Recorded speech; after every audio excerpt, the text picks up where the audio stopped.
Hello everyone, আজকের ভিডিওটা birthday সেলিব্রেশনের। এইবার জন্মদিনটা চলে গেল, কিন্তু তার রেশ এখনও কাটছে না। এখন যে বার্থডেটা সেলিব্রেট হচ্ছে তা আমার টিউশন বাচ্চারা করেছে। সত্যি কথা বলতে ওরা আমার এত কাছের, আমার এত প্রিয়, ওরা আমার জীবনের এক একটা অংশ। ওদের সাথে আমার সম্পর্কটা এমন হয়ে গেছে, ওদের পড়াশোনা থেকে শুরু করে ওদের জীবনের ভালো মন্দের সাথে ওতপ্লুতভাবে নিজের অজান্তেই জড়িয়ে গেছি।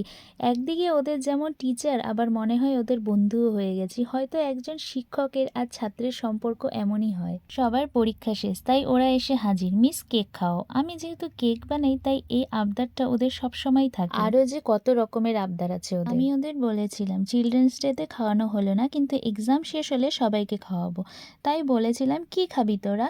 কেউ বলে বিরিয়ানি, কেউ বলে ফ্রাইড রাইস মাংস, আবার কেউ বলে লুচি মাংস। শেষে লুচি মাংসের ভোটটাই বেশি পড়লো। তাই ওদের মেন্যুতে ছিল লুচি, মাংস, পায়েস আর কেক।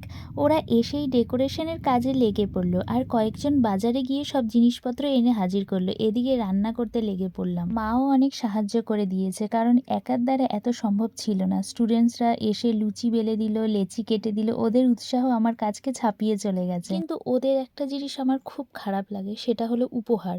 ইদানিং এসব খুব বাজেভাবে প্রচলিত হচ্ছে যে টিচারদের গিফট দিতেই হবে, কে কার থেকে ভালো গিফট দিতে পারবে।